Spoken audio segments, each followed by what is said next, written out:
Smart city പദ്ധതി കരാറാകുന്നതിൽ നിർണായക പങ്ക് വഹിച്ചത് NORKA Roots vice chairman MA Yusuff Ali.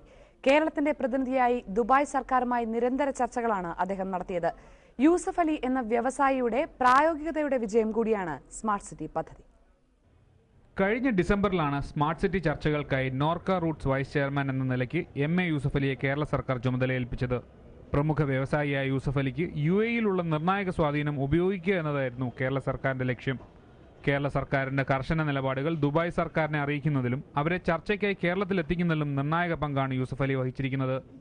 T-com group CEO Abdul Latif അൽമുല്ലയുമായി ചർച്ചകൾ ആരംഭിച്ച യൂസഫ് അലി പിന്നീട് സ്മാർട്ട് സിറ്റി പ്രശ്നം ദുബായ് സർക്കാരിന്റെ മുന്നിലെത്തിച്ചു. UAE ക്യാബിനറ്റ് കാര്യമന്ത്രിയും Dubai holding chairman Mohammed bin Al ഗർഗാവിയുമായി പ്രത്യേകം ചർച്ചകൾ നടത്തി. സ്മാർട്ട് സിറ്റി പ്രശ്നം ഇരു രാജ്യങ്ങളും തമ്മിലുള്ള കരാറാണെന്നും അത് നടപ്പിലാകേണ്ടത് ഇരു കൂട്ടർക്കും അത്യാവശ്യമാണെന്നും യൂസഫ് അലി ദുബായ് സർക്കാരിനെ ബോധ്യപ്പെടുത്തി. ഞാൻ നമ്മുടെ സംസ്ഥാനത്തിന് വേണ്ടി ബഹുമാനപ്പെട്ട മുഖ്യമന്ത്രിയുടെ അഭ്യർത്ഥന മാനിച്ച് ഈ രാജ്യത്തിൽ ഒരുപാട് പെൺകുട്ടികൾക്കും ആൺകുട്ടികൾക്കും ജോലി കിട്ടുന്നൊരു പ്രൊജക്റ്റാണ്. കാരണം 18,000 മലയാളികൾ ജോലി ചെയ്യുന്നൊരു കമ്പനിയാണ് ഞങ്ങളുടേത്. അപ്പോൾ മലയാളികൾ ഇനിയും ഒരുപാട്, പ്രത്യേകിച്ച് പെൺകുട്ടികൾ ജോലിയില്ലാതെ കമ്പ്യൂട്ടർ അതൊക്കെ പഠിച്ച് വീട്ടിലിരിക്കുന്നവരാണ്. അവർക്ക് അതൊരു ആശ്വാസമാകും.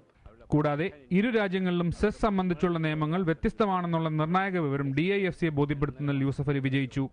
ഇതിനെ തുടർന്നാണ് DIFC ഗവർണർ അഹമ്മദ് ഹുമൈദ് അൽ തായറും സംഘവും കേരളത്തിൽ ചർച്ചകൾ നടത്താനെത്തിയത്.